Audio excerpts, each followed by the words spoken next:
Bueno, como ya Gracielita nos comentaba, hoy el estudio es del libro del Evangelio según el Espiritismo.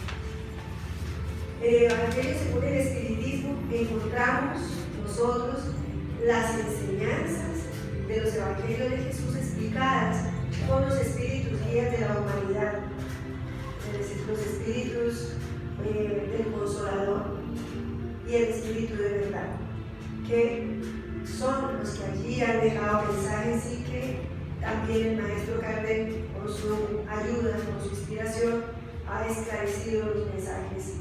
Porque nosotros, los espíritas, en el frontispicio de nuestro libro del Evangelio, encontramos que fe inquebrantable es aquella que puede encarar a la razón cara a cara en todas las épocas de la humanidad. Es importante entonces entender que la base de nuestra doctrina es la fe razonada. No es la fe dogmática, no es la fe de los cultos, no es la fe de porque sí, sino razonada a la luz de los postulados que la doctrina nos trae, que son la reencarnación, el causa y efecto, la creencia en un Dios único y verdadero, en Jesús como bien poder y en las principales leyes que rigen las relaciones entre los encarnados y los desencarnados, comunicabilidad de los espíritus a través de las facultades mediúnicas que algunas personas poseen de manera ostensible, la inmortalidad del alma, pluralidad de mundos habitados y la ley de justicia comunicativa. Esos son los postulados de nuestra doctrina y es importante que todos los que estamos aquí, los que ya las conocemos y los que por primera vez de pronto estamos llegando a conocer la doctrina, entendamos que esta doctrina es una doctrina que enseña el Evangelio de Jesús. No es nada más. Y su aplicación a nuestro diario vivir, a nuestra vida, en favor de nosotros y de los que nos rodean. El capítulo 21 del libro del Evangelio según el Espiritismo nos habla de que habrá falsos cristos y falsos profetas, y se basa en las lecturas que dicen que se conoce el árbol por su fruto, las explicaciones de visión de los profetas y prodigios de los falsos profetas dadas por el maestro Alcántara.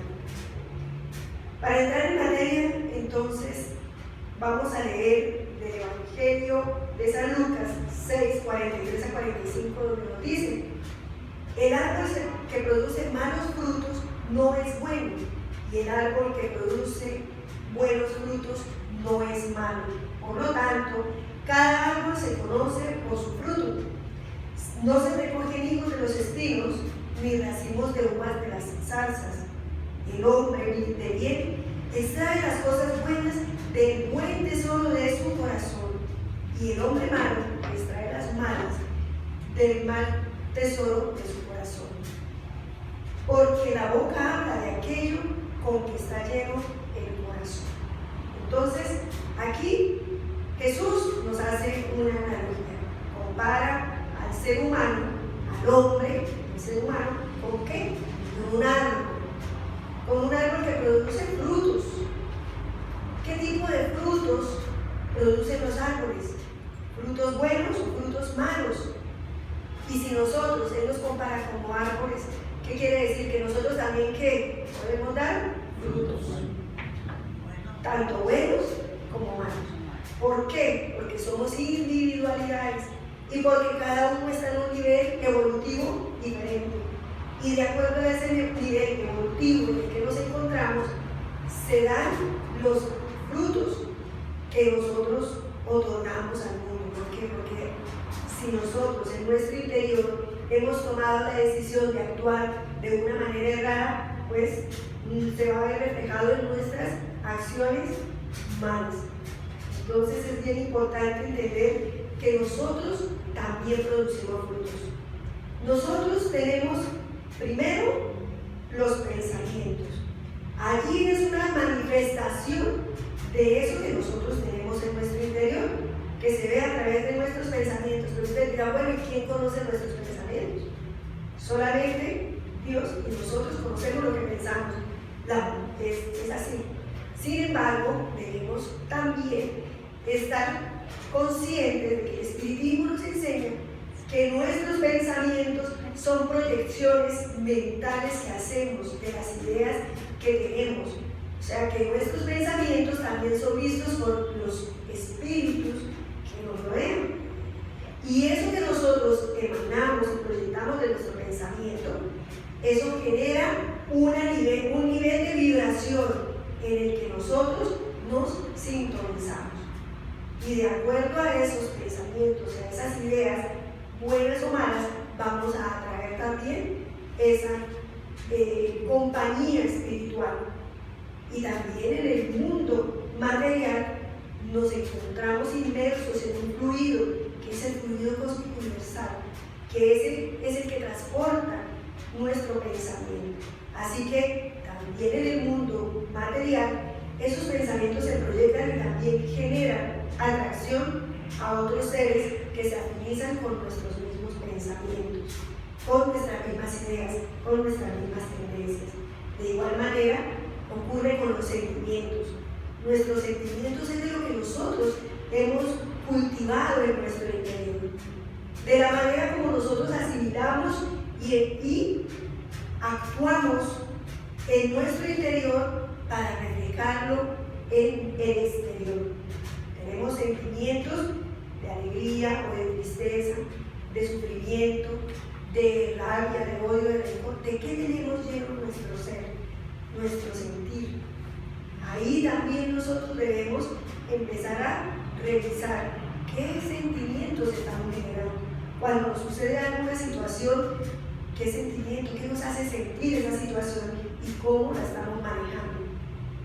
¿Para qué? Porque nuestros pensamientos y nuestros sentimientos se convierten en actos. Cuando nosotros pensamos, sentimos y actuamos. A veces actuamos por instinto, por acto reflejo, pero en la mayoría de las veces nosotros tomamos esas acciones después de haber pensado, o por un acto reflejo de un sentimiento que nos atacó en ese momento y nos dio rabia y fuimos y partimos algo, por ejemplo. Fue una reacción instintiva, pero generalmente nuestros actos son el reflejo de esos pensamientos y de esos sentimientos. Eso hace parte de esos frutos que nosotros estamos generando, tanto en nosotros mismos como hacia el exterior, hacia nuestros semejantes. Por tanto, es importante esta enseñanza de Jesús, que es vigilar y orar. ¿Vigilar qué? Nuestros pensamientos y nuestros sentimientos. Y nuestras acciones, cómo estoy reaccionando, cómo estoy actuando en mi vida, qué es lo que estoy pensando, la mayor parte del tiempo, a qué dedico esos pensamientos, qué estoy sintiendo en relación a las personas o conmigo mismo, porque ocurre que nosotros también, hacia nosotros mismos, cuando no nos amamos, estamos generando sentimientos contrarios al amor y terminamos haciéndonos daños. ¿Y el orar para qué?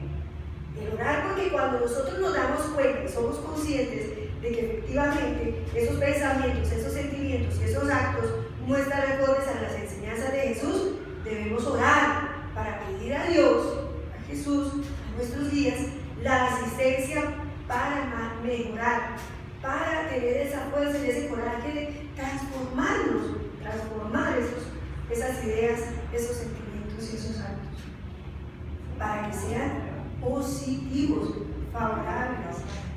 Entonces, es importante entender que esa vigilancia, esa oración se realiza a través del autoconocimiento. ¿Cómo nos conocemos nosotros? ¿Nos conocemos realmente? Hemos hecho la tarea de revisarnos y conocernos, saber qué es lo que realmente somos. En el libro de los Espíritus, en la pregunta 919, Kardec pregunta a los días de la humanidad precisamente que cuál es el medio más eficaz para nosotros dominar nuestras malas inclinaciones y trabajar en nosotros para nuestro perfeccionamiento moral. Y ellos le dicen que un sabio de la antigüedad nos lo dijo: conócete a ti mismo. Por eso es importante conocernos. Ahora, también es importante que revisemos como en la pregunta 919A, San Agustín también recomienda, él da ahí una lista, en el libro de los Espíritus está, si alguien quiere quejar de mí, si hice todo el bien que pude. Todas las noches él se preguntaba, al terminar la jornada, cuáles habían sido los frutos de ese día, cómo había actuado él en ese día. Entonces es importante que cada uno revisemos esa lista, ese checklist de qué hice hoy, cómo actué, cómo pensé, qué sentí cuando fulano me dijo, cómo me sentí, y empezar a trabajar en ese proceso. El mismo Jesús, que ha sido ejemplo de amor, ejemplo de consuelo, ejemplo de curar no solo a los cuerpos, sino también a las almas necesitadas, equivocadas, que lo buscaban, el que consolaba a los afligidos y el que entendía y comprendía al equivocado. Y él mismo decía: las obras que hago en nombre de mi Padre, esas dan testimonio de mí. O sea que inclusive Jesús, en su transitar aquí en la tierra, también él estaba haciendo algo de producir unos frutos, las obras que él hacía. Pero aquí está un ejemplo maravilloso de la humildad de Jesús, que decía, él no dijo las obras que yo hago por mí, las obras que yo hago en nombre de ¿quién? De mi Padre. Esas dan testimonio de mí. ¿Cuántas veces nosotros hacemos un bien y nos superamos del bien que estamos haciendo? ¿Y qué tanto bien podemos hacer nosotros aquí en este mundo donde todavía reina mucho el egoísmo y el orgullo, y que por ahí de vez en cuando tenemos un asomo de caridad, un asomo de sensibilidad ante una situación de alguien? ¿Y cuántas veces no esperamos que se nos agradezca, que se nos tenga en cuenta, que se nos reconozca? Cuando ¿quién obró realmente? Dios. ¿Y quién fue el instrumento de ese obrar? Nosotros, porque Dios nos encontró con el corazón dispuesto para ese obrar. En ese momento nosotros somos instrumentos de Dios para el bien, para la palabra de consuelo, para la orientación, para la ayuda, para lo que haya que hacer. Nosotros estamos siendo instrumentos de Dios. Entonces siempre tengamos en cuenta que el bien que hacemos o lo bueno que nosotros producimos también es gracias a ¿qué? A nuestro Padre, ¿cierto? Yo hago así porque la mayoría dicen que el Padre está en los cielos, entonces, pero sabemos que nuestro Padre es la inteligencia suprema, causa primera de todas las cosas, omnipresente, o sea que está en todas partes. Estamos inmersos en su amor.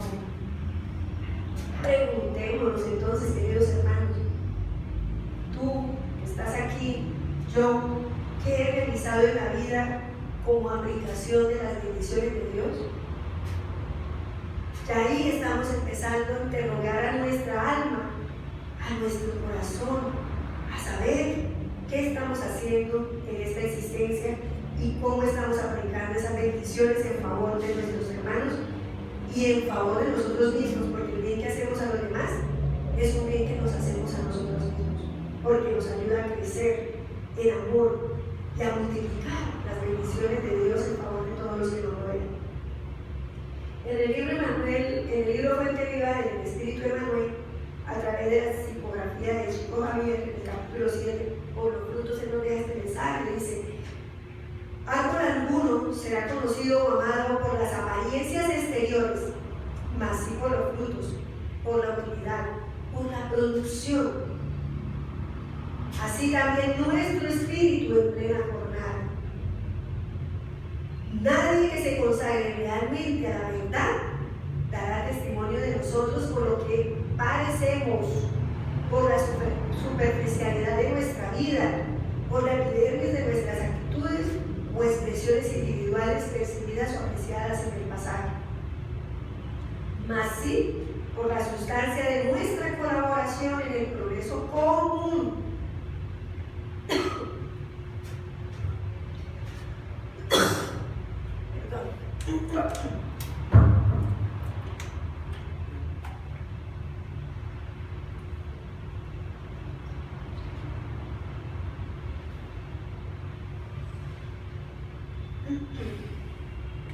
por la importancia de nuestro concurso en el bien general. Entonces, aquellos que creen estar haciendo el bien y van y realizan una actividad y lo que hacen es después mostrar qué tan caritativos son y publican por todas partes el bien que esparcen.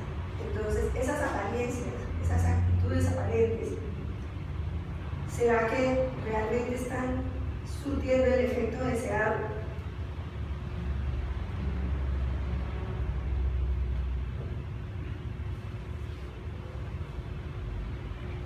Por los frutos los conoceréis, dijo el maestro.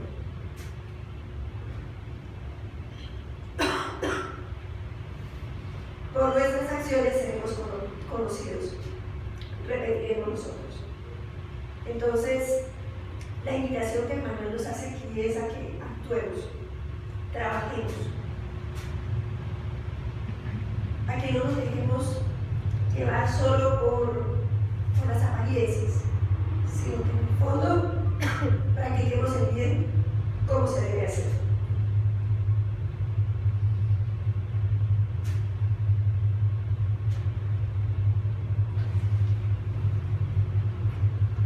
Tened cuidado de que no os engañe nadie, porque vendrán muchos en mi nombre, diciendo, yo soy el Cristo, y engañarán a muchos.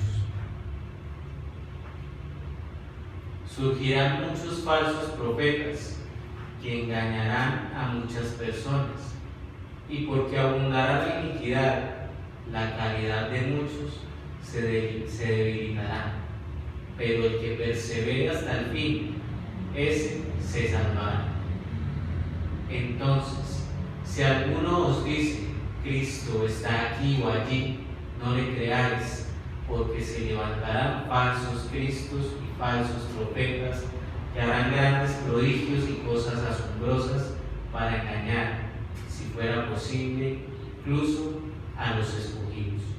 San Mateo, capítulo 24, 45. 11 a 13, 23 a 24, San Marcos, capítulo 3, 106, 21 y 22. Bueno, aquí Jesús, a través de estos evangelios, nos hace unas advertencias.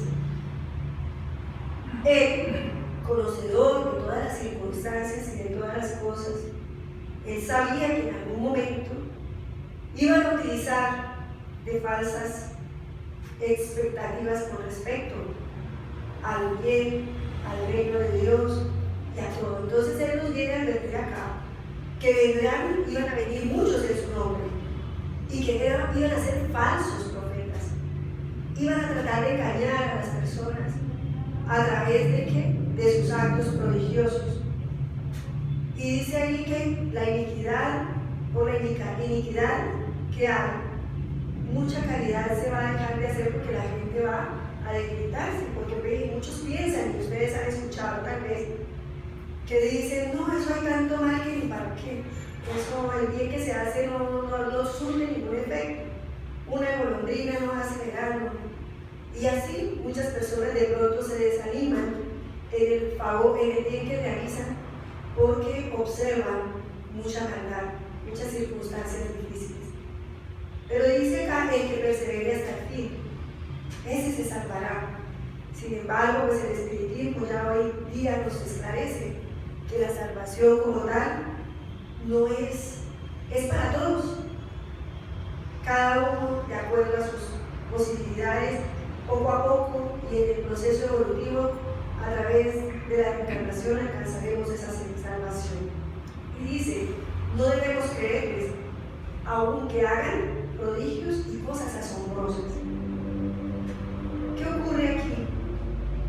Que estas advertencias son analizadas por el maestro Allan Kardec. Y en el siguiente ítem, él viene y nos habla de la misión de los profetas. ¿Quiénes eran los profetas? ¿Qué significado tiene ser profeta? Los profetas son personas que poseen el don de predecir hechos futuros. Esa es la definición del diccionario de la Real Academia Española. Y el maestro Allan Kardec nos dice que todo enviado de Dios con la misión de instruir a los hombres y de revelarles las cosas ocultas y los misterios de la vida espiritual, ese es un profeta. Lo que quiere decir que no se requiere tener facultades especiales, que no se requiere tener dones de mediunidad, ni de adivinación, ni prodigios, ni de curas, ni de nada para ser profetas. ¿Por qué? Porque todo aquel que revele los misterios de la vida espiritual y todo aquel que venga a instruir a los seres humanos en las enseñanzas de Dios, ese es profeta. O sea que sacerdotes, pastores, personas líderes, religiosos que estén promulgando las enseñanzas de Jesús, ellos también están cumpliendo un papel de profetas, porque están predicando las enseñanzas de Jesús. Ahora, ¿qué tan apegados realmente a esas enseñanzas de Jesús, sin dejarlas contaminar de los intereses personales, de los deseos de poder, de los deseos de acaparar a las conciencias a cambio de recursos? Eso ya es otra cosa, porque ya ahí es donde empiezan a verse los falsos profetas, aquellos que utilizan el nombre de Dios, el nombre de Jesús, para lucrarse y para obtener beneficios personales. En el libro de los Espíritus, el maestro Allan Kardec pregunta, en la pregunta 622, ¿ha dado Dios a determinados hombres la misión de revelar su ley? Sí es necesario que existan esas personas que vengan a revelar su ley. Si la ley de Dios está escrita en nuestras conciencias, como quien dice, ¿qué necesidad hay de que vengan a revelarlo? Entonces, los espíritus guías de la humanidad le dicen, sí, por cierto, en todos los tiempos hubo hombres que recibieron esa misión.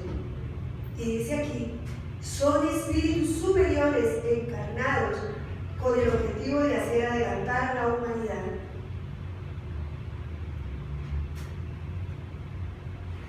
La idea de que las personas vengan con ese objetivo, con esa misión superior, es hacer adelantar a la humanidad.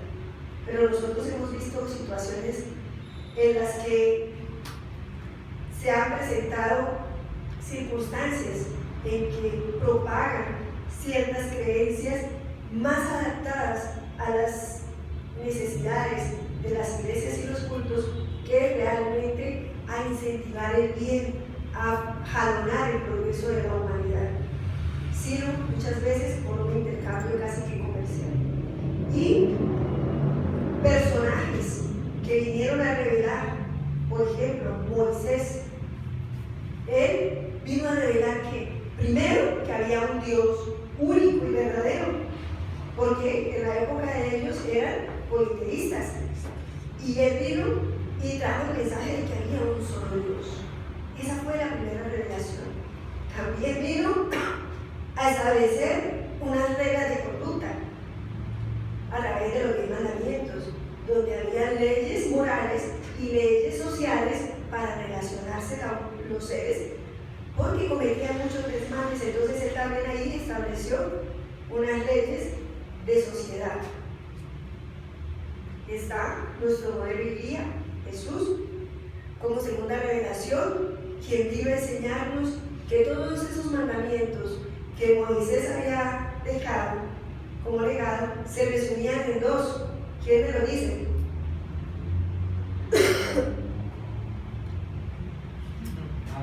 Cero. Señor. Amar a Dios sobre todas las cosas y al prójimo como a ti mismo. Amar a Dios sobre todas las cosas y al prójimo como a nosotros mismos. Esa fue la enseñanza más grande de Jesús. Él dijo, 2 mandamientos doy, ahí está. Y esos 2 se convierten en 3, porque amarnos a nosotros mismos, amar al prójimo y amar a Dios. Ahí estamos. Esa es la enseñanza de Jesús y esa fue la segunda revelación. Y la tercera revelación, que es el maestro Allan Kardec, vino a consolidar la enseñanza de los espíritus guías de la humanidad, los espíritus del Consolador, el espíritu de verdad que es Jesús. ¿Para qué? Para recordar las cosas que ya se habían olvidado de la doctrina de Jesús y para enseñarnos otras que en el tiempo de Jesús no las podríamos comprender, como el tema de la inmortalidad del alma, como el tema de mi reino no es de este mundo, como que Dios es un Dios de amor y no es Dios castigador, y que existen las leyes de la naturaleza, que son las leyes de Dios y son las que nos rigen y son a través de las cuales nosotros podemos conducirnos de la mejor manera en este mundo, para ir de acuerdo a ellas y vivir una vida mejor, una vida más plena, una vida más feliz dentro de lo que cabe la felicidad en este mundo. El ítem 5, el maestro Alcaraz nos habla de los prodigios de los falsos profetas. Él aquí nos explica esta parte que dice: surgirán falsos cristos y falsos profetas que harán grandes prodigios y cosas sorprendentes para engañar incluso a los elegidos. Y habla de los prodigios y de los milagros. ¿Qué son los prodigios? Los prodigios son los sucesos extraños que exceden los límites regulares de la naturaleza. O sea, un prodigio está fuera de los límites de la naturaleza, o sea, fuera de las leyes naturales. Y los milagros son eventos favorables, mayormente improbables, dice, que son atribuidos a una deidad o a la providencia. Entonces, aquí vemos que los dos son fuera de las leyes de la naturaleza.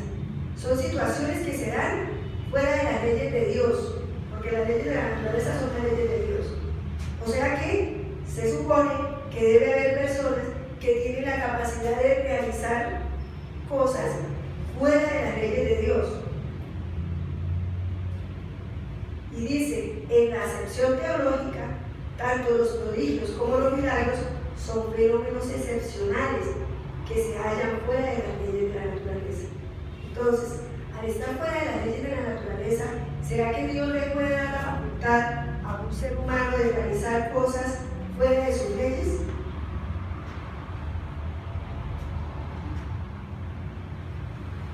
Si Dios mismo creó esas leyes, Él las creó para Él mismo infringir esas leyes. Lo que pasa es que nosotros tenemos un conocimiento y ese conocimiento está de acuerdo a nuestro nivel evolutivo, de acuerdo a lo que la ciencia en estos momentos nos ha permitido alcanzar.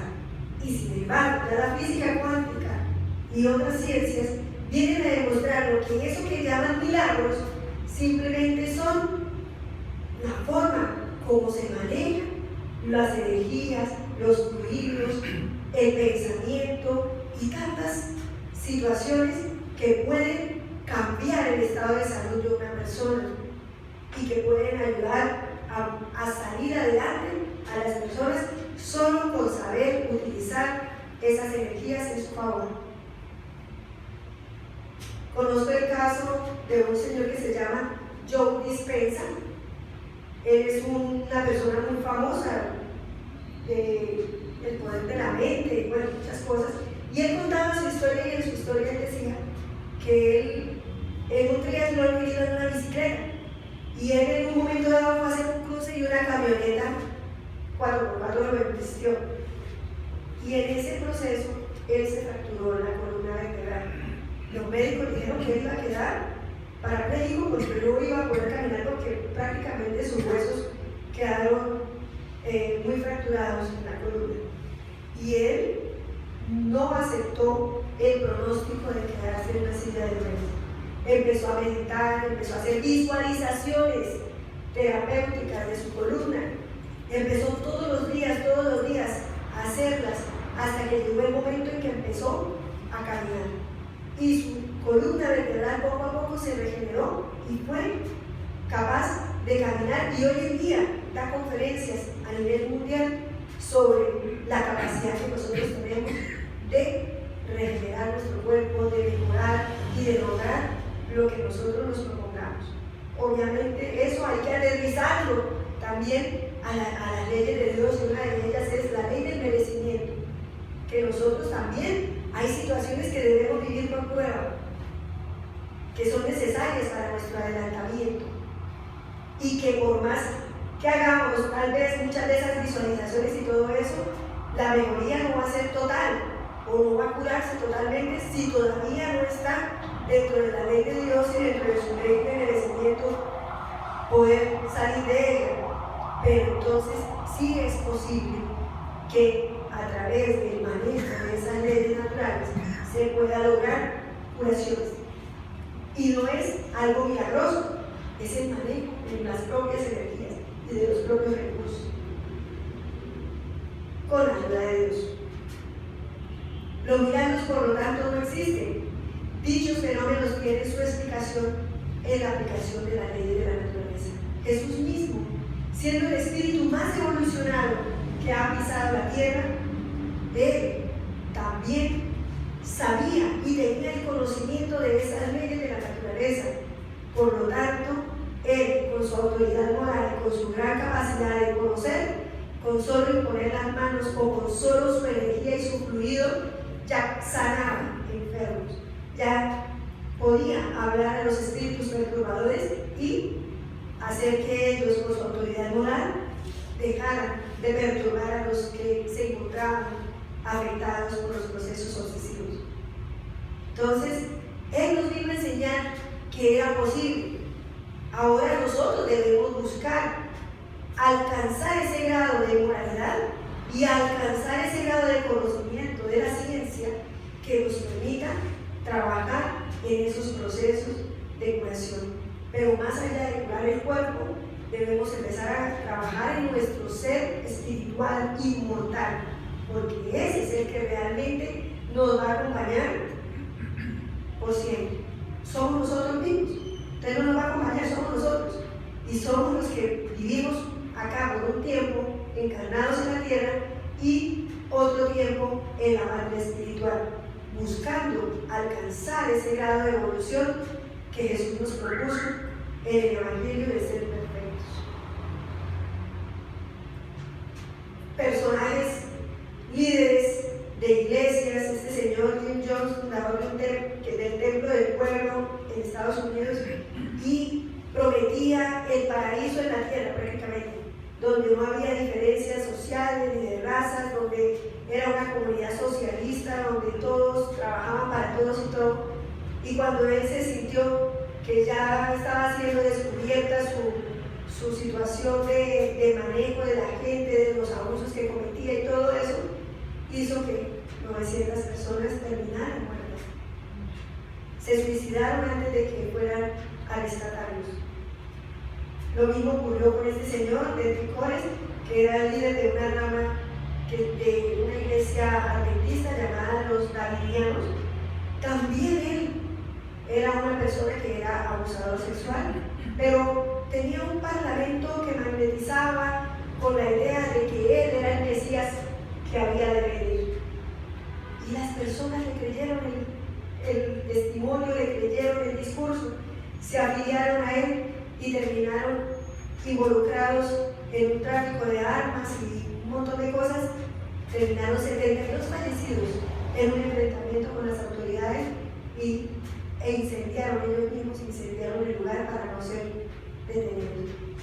Y iglesias que venden milagros. Entonces, iglesias en las que son económicamente muy poderosos, pero en sus feligreses deben dar el dinero y dar el dinero y dar el dinero, porque esa es la manera como ellos van a recibir centuplicado lo que le den a la iglesia.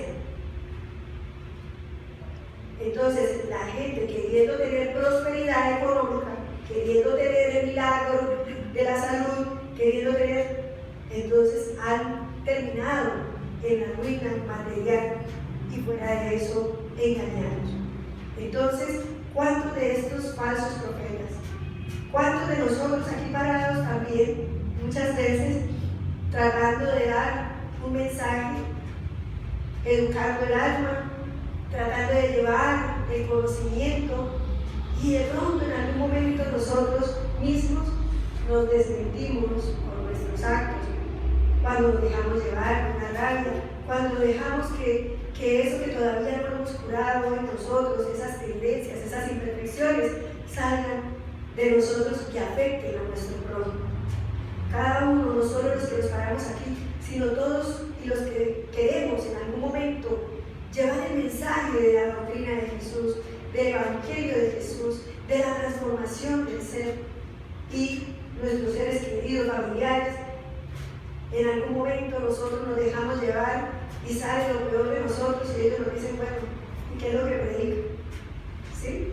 Entonces estamos nosotros también llamados en ese proceso de transformación a buscar ser cada día más coherentes entre nuestro hablar, nuestro predicar y nuestra actuación. En el libro de los Espíritus, en la 124, Kardec pregunta entonces, ¿cuál es el carácter del auténtico profeta?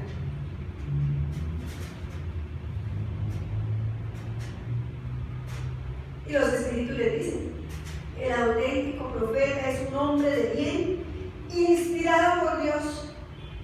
Se lo puede reconocer en sus palabras y en sus acciones, porque Dios no puede servirse de los labios del mentiroso para enseñar la verdad. Entonces, ¿cuánta responsabilidad recae en los que estamos tratando de predicar las enseñanzas de Jesús, de predicar la doctrina espírita, de predicar en nuestros hogares las enseñanzas de Jesús? Tenemos una responsabilidad grandísima en lo que debemos hacer y cómo lo debemos hacer. El verdadero hombre de bien, hay un evangelio completo, el evangelio según el espiritismo, que se llama el hombre de bien. Y allí, en ese evangelio, nos dice que el verdadero hombre de bien es el que practica y cumple la ley de justicia, amor y caridad en su mayor pureza. Y vemos aquí a esta mujer que no es espírita, era una religiosa, pero esa mujer entregada, abnegada, daba testimonio de Jesús que ella vivía y vivenciaba a través de su actuar en favor de los necesitados. Ella cumplía con esa ley de justicia, de amor y de caridad. Ella servía con amor. Hasta su último aliento estuvo allí, llevando el amor, llevando un consuelo, llevando el mensaje de Jesús, asistiendo a los más necesitados. Porque Jesús puede manifestarse a través de cualquiera de nosotros cada vez que nosotros actuamos bien en favor de nuestros hermanos. Estos dos personajes espíritas, Divaldo Pereira Franco, Chico Xavier, un hombre llamado Amor en Brasil. Ese era, como lo reconocían, un hombre llamado Amor, porque a donde iba, su vibración de amor se sentía por el bien que practicaba, por el consuelo que llevaba a los afligidos, porque a través de la mediunidad con Jesús que él desarrolló y puso en práctica, muchas cantidades de familias recibieron mensajes de sus seres queridos del otro lado de la vida, recibiendo el consuelo. Más de 400 libros psicografiados por él, traducidos a diferentes idiomas, recibidos de los espíritus que venían a dejar esos libros y esas enseñanzas para el bien de la humanidad, y los dividendos de la venta de esos libros a obras sociales allá en Brasil. Divaldo Pereira Franco igualmente también, un ejemplo, 94 años, una fundación, la Mansión del Camino, allá en Brasil, en Salvador, Bahía, una hermosa congregación de niños, mujeres embarazadas, se atienden, madres gestantes, se educa a los niños en la moralidad de Jesús, como espíritus inmortales, guiando, orientando, sirviendo, siendo el sembrador de estrellas, porque a través de su oratoria ha llegado a diferentes partes del mundo, llevando el mensaje de Jesús. con una diferencia, que no se desmiente porque sus actos lo respaldan, reconocido en la ONU, reconocido por las autoridades de Brasil, con reconocimientos por su labor de caridad que realiza para ellos, y todo aquel que se dedique al bien, dice, a hacer el bien y practicar la caridad, son los frutos de los árboles buenos. Ahora preguntémonos, en nuestro diario vivir, si hacemos siquiera un acto de caridad en favor de nuestros hermanos. Pasó este día, terminó mi día, y durante el día hice algo bueno por alguien. O pasan días enteros sin haber hecho algo por alguien más. Cuestionémonos y empecemos día a día, un día a la vez, tratando de que ese día no se acabe hasta que yo no haya hecho algo bueno en favor de alguien.